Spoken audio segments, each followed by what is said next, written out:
In a few moments, we'll be going live to the National Nightly News. But before that, let's take a look at what's coming up later on tonight and every night on Channel 1.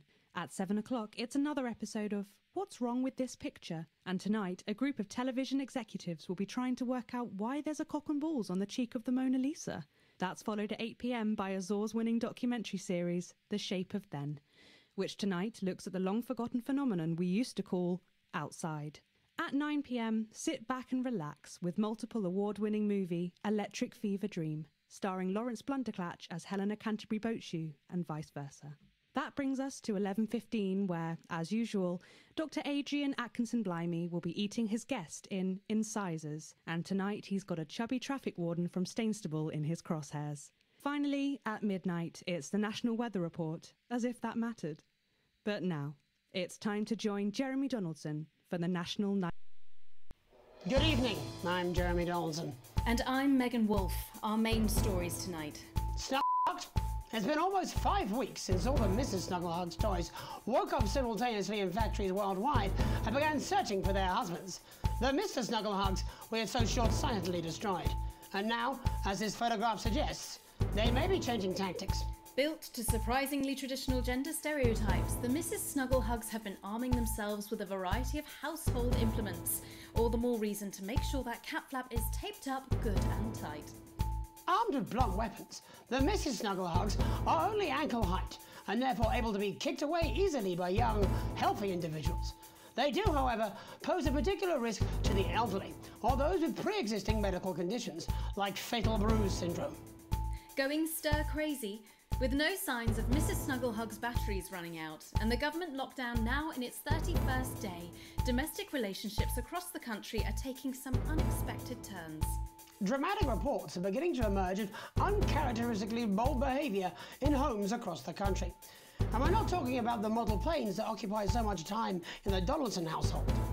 With dating options limited, many house sharers, in particular students, are finding solace in co-tenants they'd previously rejected as unfuckable, indulging in an activity that has become known as snuggle tugging. Going it alone, popular crustacean Johnny Hamsleeves is back in the news today as his astonishing photograph that he linked himself shows exactly how he's been spending his lockdown. It seems that when the lockdown was announced, Johnny's long-term partner, Tiffany Lamour, was busy in the capital preparing her new show, Chocolate Clit Bombs, for its now postponed grand opening. Let's hope the exhibits don't melt. It's great to see a celebrity using their time wisely, as the government suggests, by developing a new hobby or fetish, and most importantly, by keeping your spirits up. Nice to see Johnny doing his little bit. The shape of things to come? In their own version of a lockdown for more than 45 years now, the descendants of Doctors David Wong and Ingrid Svorsborgen-Horgensvoord and their unfortunate team today managed to get a personal statement to the surface using flagellized imaging equipment.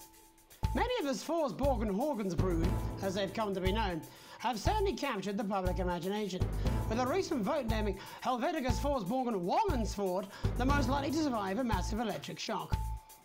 Greetings from Dante's Tate, or as we say down here in the family, many mushrooms to you. I don't know what a Mrs. Pluckless Pug is, but they sound like they're causing you guys real problems. We've been trapped down here for 8,961 days now, and all I can say is I sure am glad Mum and Dad chose not to get on that escape craft. Since they grew me and the rest of the family, we've been getting on famously, and sometimes Mum stops crying for upwards of 20 minutes. Also, it turns out, at push, you can eat flags, if you can handle the stomach cramps and the amnesia. Greetings from Dante's Taint, or as we say down here in the family, many mushrooms. It's hard to believe they've been down there so long now. But as everyone knows, time moves differently underwater, Jeremy. That's why goldfish are so stupid. That's right, and as anyone will tell you, the deeper the bowl, the thicker the goldfish. There's no denying the logic of that. Class war, a worrying turn today for the formerly rich as ever more punishing measures are announced, Alex. With the country becoming ever more hostile to the previously wealthy, those who managed to skip the country must be very grateful to the people who help them right now. This programme has received reports of rich relatives on the run actually being filled with helium and released into the stratosphere. If those think they're above the rest of us, why not give them a hand in getting there, Jeremy? And Advance speaks out. With the snuggle struggle proving a test to governments around the world, Advance HQ released a curious statement this afternoon. In the accompanying release, they asked us to stress that they have been listening and that this should be taken as a response to how the people really feel. We've certainly done our bit on this show to contribute to the political climate. But let's not forget, how we behave in our home lives is what really matters. Let's hope it's not just me who filled out that questionnaire, Jeremy, or we're all in trouble. Let's play that statement.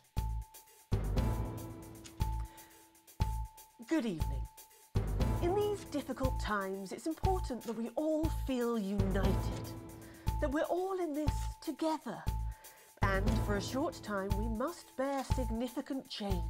To help myself come to terms with these tough but transitory times, I've written a list of things that are just as temporary as all of this discomfort. I thought it would be helpful to share my list with all of you.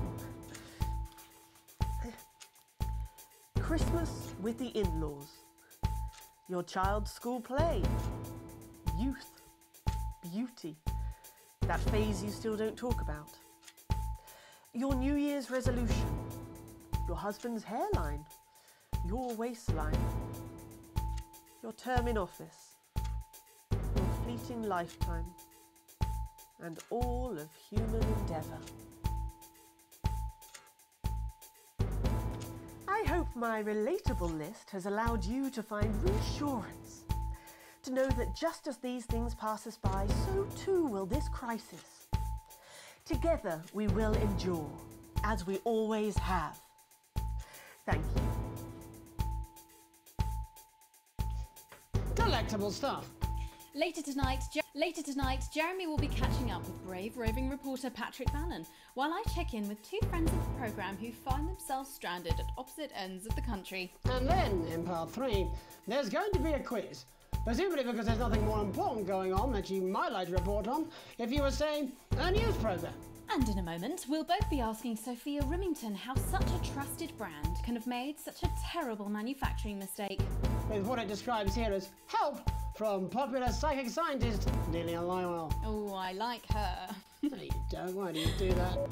It's all coming up on tonight's National Nightly News.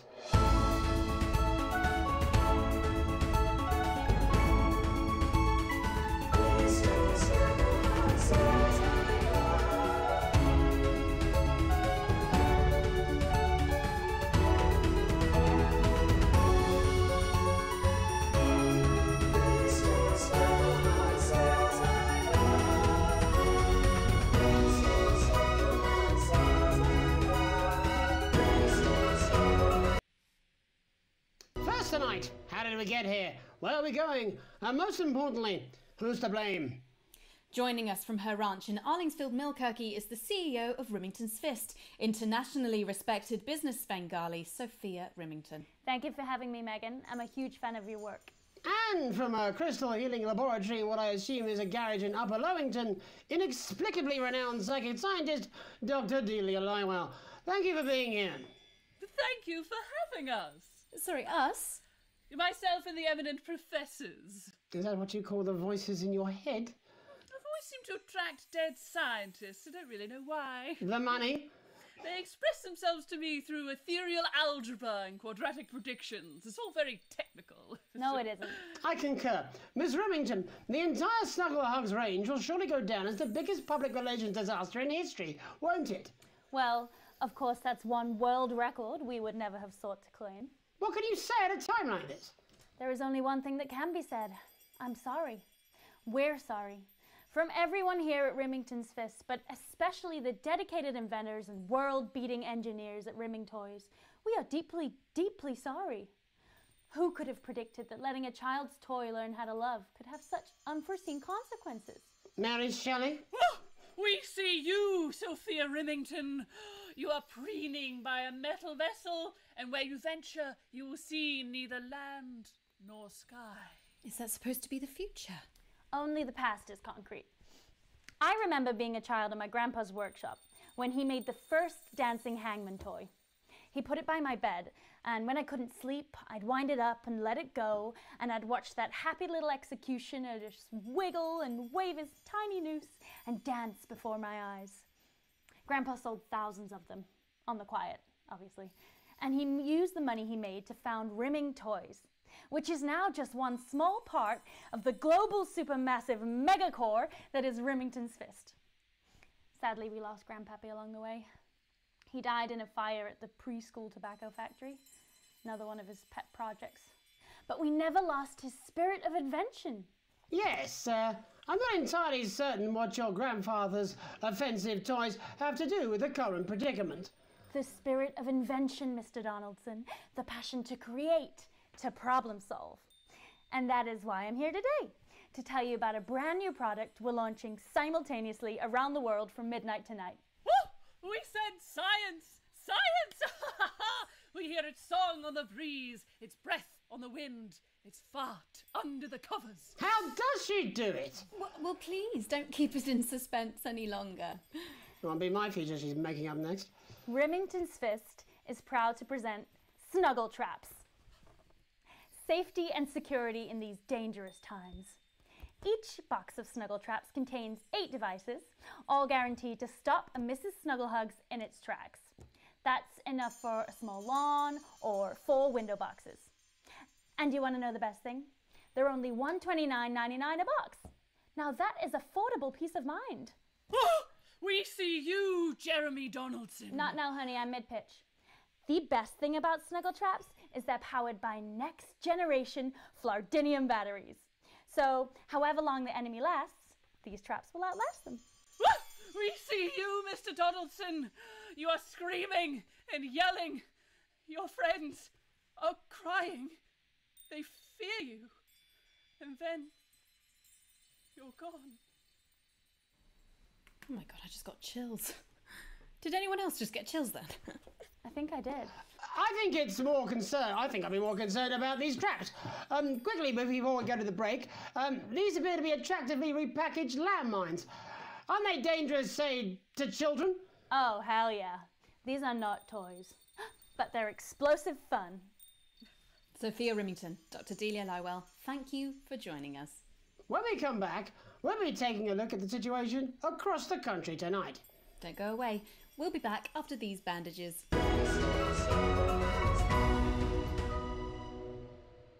This is Crazy Neil's crazy pre-Christmas, extra exciting festive Yuletide Easter extravaganza! This is another chapter from Crazy Neil's Wit and Wisdom, and I'm reaching out through the lens of this camera to say, buddy, if you're listening, build a better life for yourself. You want crazy? We got crazy! Crazy deals! People ask how I got started in business, and I gotta say, hats. I used to own an entire range of butt lift clinics. Didn't work out so well because we gave ladies more of a hunched look, and that wasn't popular. I used to have a ventriloquist act. I cheated rather because I trained a dog to talk. You can get down on all fours and yap like a dog for only $22.99 a month. This is a deal with Neil appeal. As the astronaut once said to me, I had a mission. Sometimes you're the alien and sometimes you're the cow. Hey dude, get off my wife. They wanted to increase recruitment for nuns. Nuns with buns, nuns with guns, nuns with sons. That one didn't go down so much because apparently they're not supposed to have sons. Crazy Bob here to make your life a little more enjoyable. Namaste.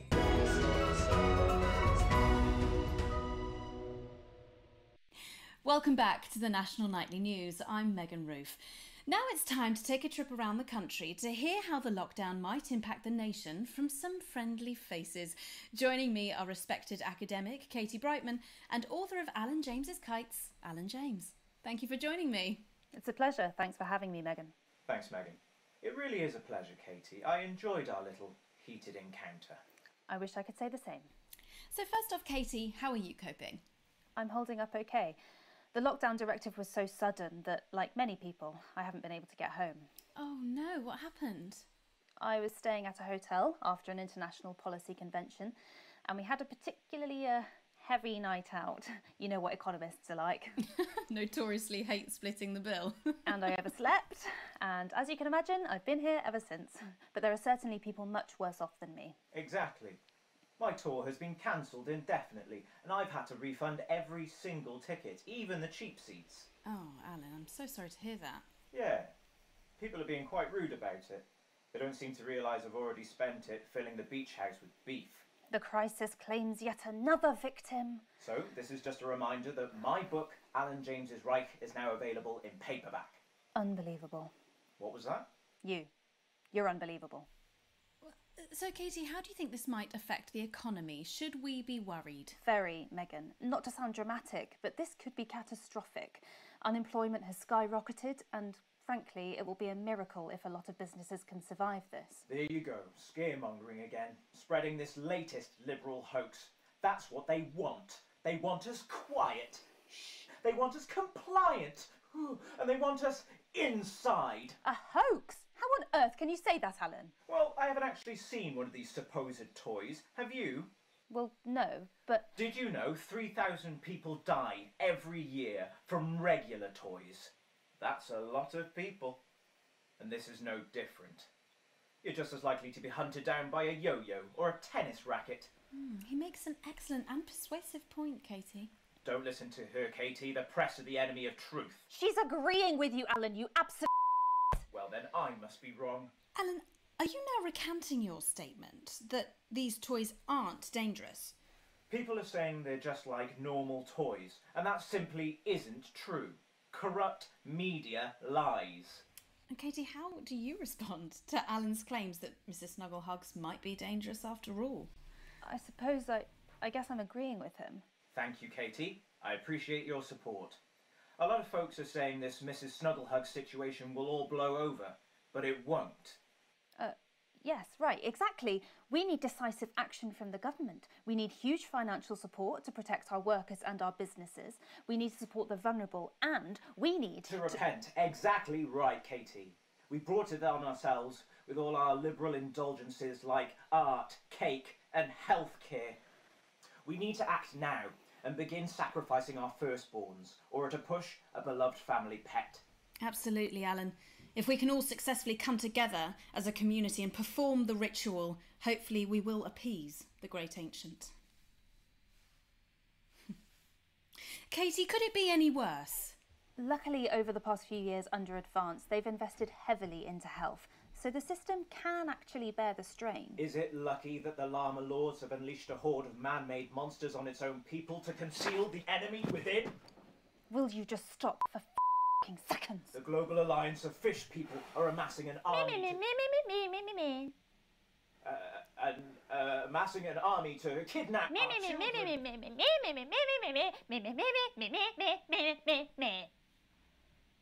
That's you. That's what you sound like. But Me. I Me. the Me. the Me. I don't sound like that. Yes, you do. You do, Alan. You do sound like that. And that's why no one wants to be your friend. I've got loads of friends. No, you haven't. I don't think you do, Alan. Yeah, stop lying, Alan. I'm not lying. You are. Oh, good one. Well, I'm telling. Alan James. Alan, Katie Brightman, thank you for joining me. Some real food for thought there from two of the territory's leading minds. Any moment now, I'll be heading over to Jeremy, who is going to be bringing us an up-to-the-minute report of the status of the nation. Over to you, Jeremy. Thank you for what I'm sure was a reasonable debate which really contributed to the national conversation. Next, out on the streets, someone who's always doing exactly that. It's Patrick Brannan. Are you there, Patrick? Hello, Jeremy. Yes, hello, I'm here. I'm here live. Apologies for the quality of the broadcast today. Couldn't find any cameramen or women brave enough to come and join me, so I'm out here on my own. Right, and can you tell us what it's like out there? Yep, I can. It's as you can see behind me, the streets are currently completely deserted. But my question, Jeremy, is just how long? I mean, could there be danger lurking just around the corner, waiting to end the fledgling career of this young, promising journalist before his full potential is even realised? Will he die, underappreciated by management, and frankly, if you ask me, very, very much underpaid? I don't think there's any danger of that, Patrick. What's that on your jacket there?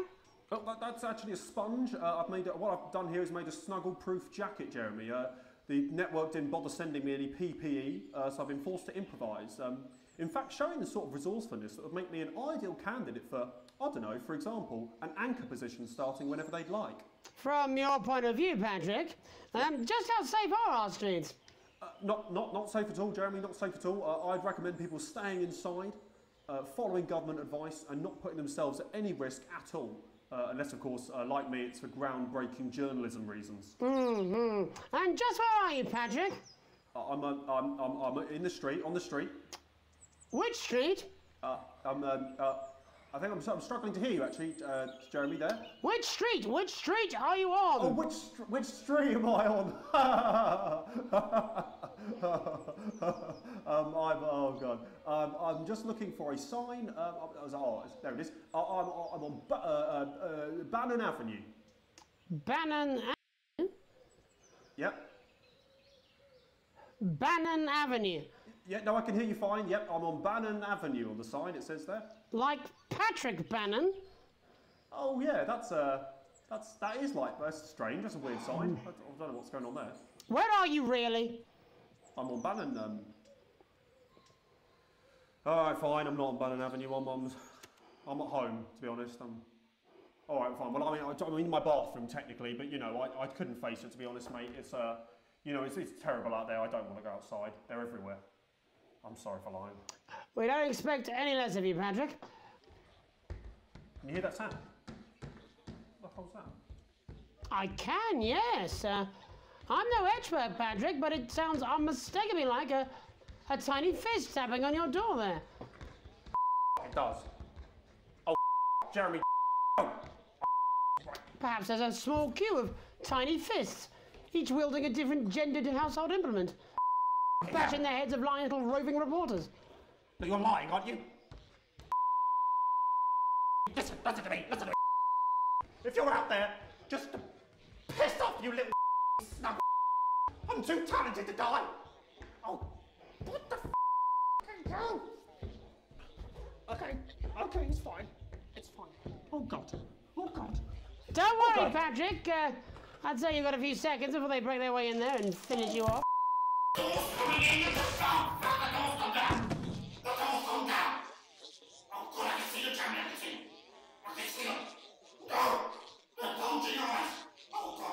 What do you see, Patrick?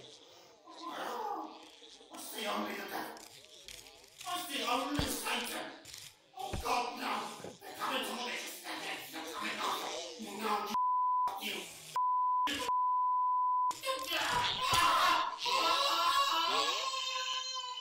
Thank you, Patrick, for that report, showing the nation, and more importantly, management, just where you belong. It's time for another break, but when we come back, we'll be hoping to take your mind off the world for a little while, and who knows, maybe even bring you a few smiles. Join us after this.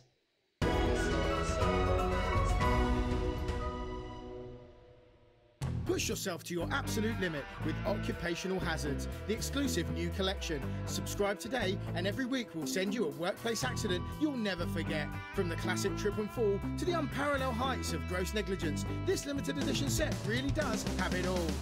Sign up today and you or your next of kin could enjoy a disappointing payout, which makes a mockery of your pain and suffering.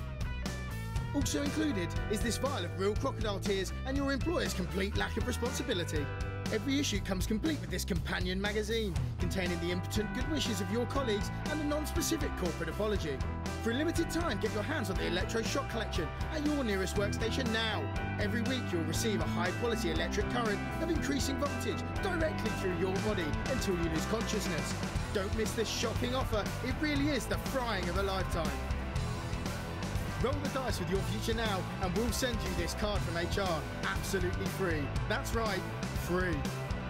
Occupational hazards, the only regular threat to your health that is both completely avoidable and ever present.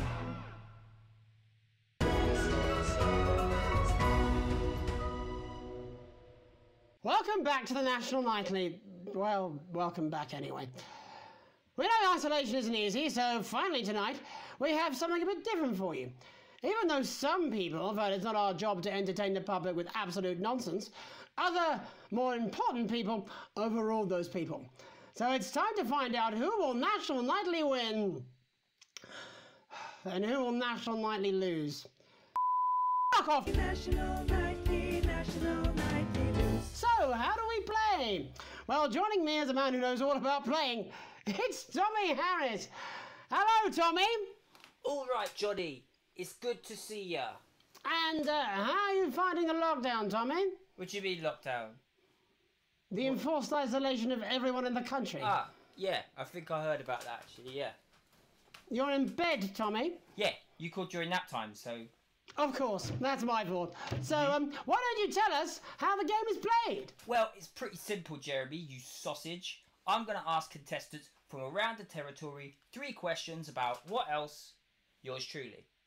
And those people are going to get a chance to win a very special prize. And what are they playing for, Tommy? Drum roll, please. Jeremy. Oh. Thank you. This. Is that... What is that? It's my athletic support, Jeremy. Oh. But I've signed it, so... Oh, well then, what a fantastic prize.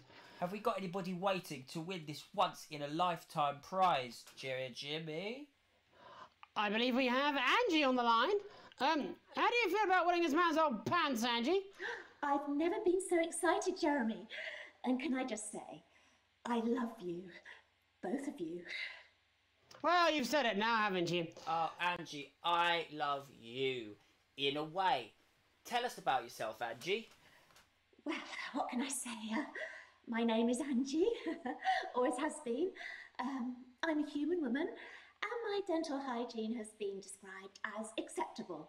Brilliant! Right, well, shall we get this shambles underway? Absolutely, John. Can I get 30 seconds on the clock, please?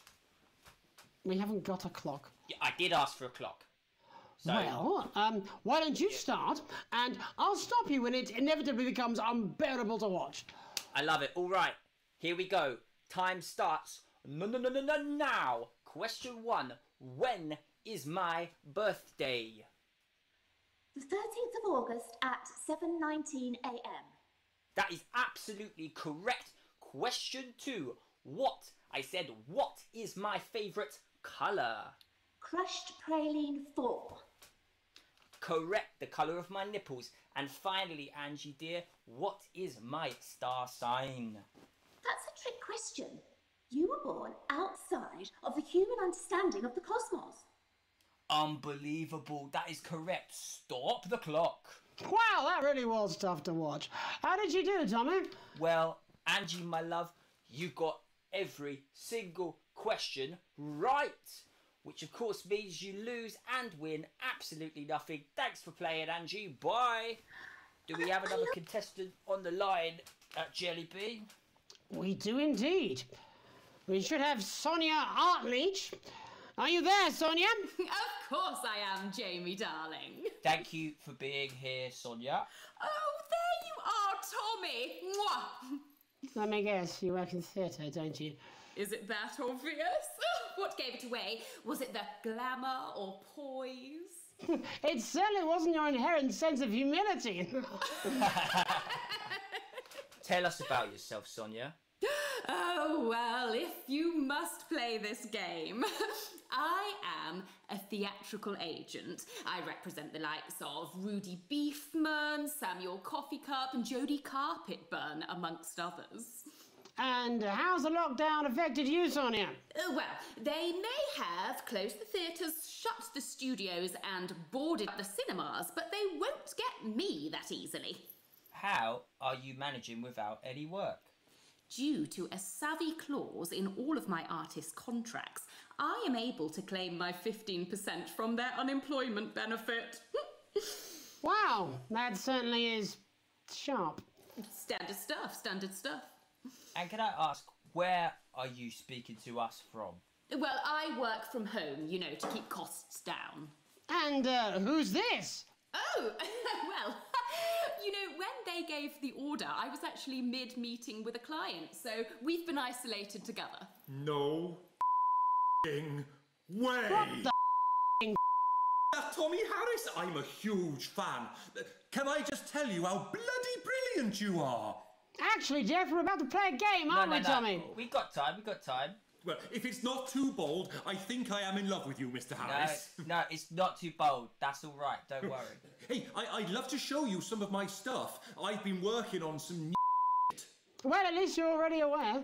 During lockdown, we've been workshopping some of Jeff's ideas for much younger children, haven't we? People still let you near their children, do they? That's right. Yeah. I've been developing some shows for younger children. Well, we'd love to see it, wouldn't we, Gerbil? Absolutely dying to. Right, so, what do kids love? Timely child support payments from their absent fathers. Shallow and overproduced musical numbers? That's right. Animals! So, I'm trying to address the things that kids need to know, but through a medium that they'll understand. Do you understand? I think so, yes. Jeff's one of my best clients, aren't you? I am, yeah. So, the first one we've been working on is called The King of the Jungle's Mortgage Repayments. It's about a lion who's having problems with his interest rates. I see. Does he have a broker? He does, yes. He's a porcupine. How did you know that? Well, your work is universal, darling. It speaks to people. I'm going to say something to you, mate. I think you're onto something here. Oh, the bear, Yes, right. This one is much better. So, this one tells the tale of Mr. Bear. Now, Mr. Bear is a very sad bear, because all of the other bears don't think that he'll amount to much, and they tell him that his plays are lazy and derivative. I think you're onto something there. Now, Mr. Bear is a tragic figure. Picture this. He's at his lowest ebb. The trees are closing in. He can't even face his salmon, can he? No. But then he meets someone that will change his life forever. This is f***ing gripping. That's right. He meets a wise old octopus who takes him under his wing and says, "No, Mr. Bear, don't be sad. You're not like all the other bears. You have this ambition and these dreams." Such dreams. I think I love you, Jeff. And what you need to do, Mr. Bear, says the octopus, probably doing an 8-armed gesture or something. What you need to do to find happiness in this crazy old forest is you need to set yourself more realistic goals. It's called Mr. Bear Lowers His Expectations. Wow. You really have taken yourself to new depths. And what do you want children to take away from this? What? I said a more realistic worldview. Are you all right, Jamboree? It's Jeffrey. My name is Jeffrey Donington. No, stop. How does it end? We need to know how it ends. Well, all the animals learn a thing or two about inevitable mediocrity. Yeah, and Mr. Bear settles down near to his parents' cave, stops trying to make his band happen, and he goes into bear telemarketing. Becomes a bear maths teacher. Oh, and we end... We end on a big musical number. Oh, there's dancing. It's very repetitive, so it's catchy but not too challenging. Well, if you like, I could go and get my boombox. Yeah, I might be able to... Hang on, can we get Angie back? Why not? The more the merrier, as they say at orgies. Right, I'll just fill then, shall I? Coming up in a moment, it's the world premiere that nobody saw coming. Lights! Or wanted. At all. Right. I can only apologise in advance for what we're all about to... endure. You turn thing... Well, there's all sorts of creatures down on Dangly Doodle Farm. Like wise old Mr. Octopus with way too many arms. There's Mr. Pig and Mr. Cow, they're always in good moods. But that's 'cause they don't know they'll soon be sliced up into food. Mr. Bear, what's that over there? That's where your hopes go to turn into despair. Mr. Bear, what's that over there? That's where your dreams go to die. raccoon wants to go to the moon.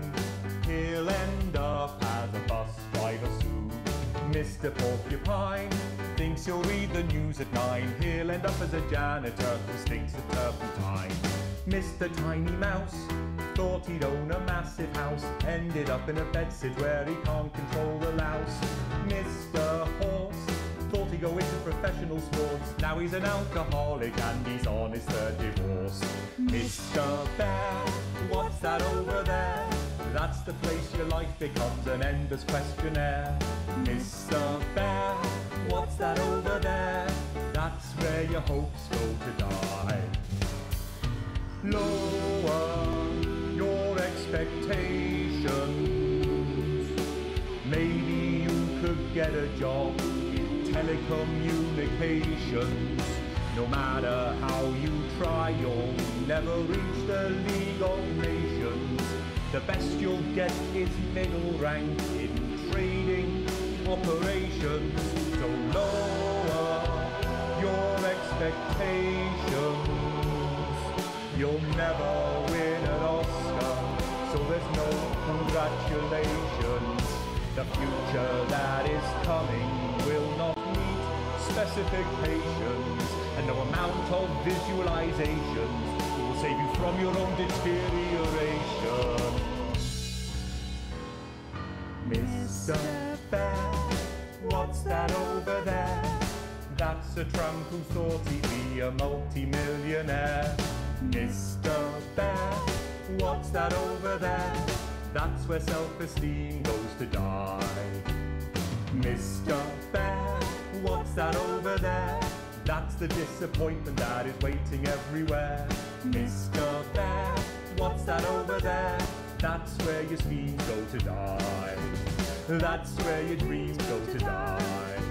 That's where dreams go to die. Amen, Mr. Bear. Amen. And before we say goodnight, there's just time for tonight's parable. For it did come to pass that on the road there was a wise man and a foolish man and a weird man. And there did come upon them from the local village a truth seeker named Unlikely Brian. And he did come to them with alms and someone else's arms and a question. "O wise and weird and foolish man," he said, whilst dancing the traditional jig of inquiry common in those lands at those times, "how, grant thou, can the many weights and measures of life be balanced?" And the wise man did say, "There are no riches greater than family." And the foolish man did say he'd heard a good tip for the camel race and that it was a sure thing. And the weird man did say that 2 ears was just the right number, because there was no good place to put a third that wouldn't be aesthetically upsetting. Although he did see the use for a second anus. And Unlikely Brian did fall into wonder and befuddlement at their answers, although he was also wondering if either the foolish man or the weird man had any actual value in this sort of professional consultative environment, for what he did not know was that the profound man and the practical man were both on annual leave that week, and the foolish man and the weird man were all that the agency had available. But what Unlikely Brian did not reveal was that he was asking for his friend Alex, who had enraged their spouse over a passport, treated their son Charlie like he was still a little baby, and was too miserly to even pay for their daughter's holiday. And thus did Alex's family become like our Lord, when he discovered a turd in his cradle and was forced to ask Nebuchadnezzar to leave. Well, that's all we have time for tonight. I'm Archangel Megan Wolf. Have a heedful night.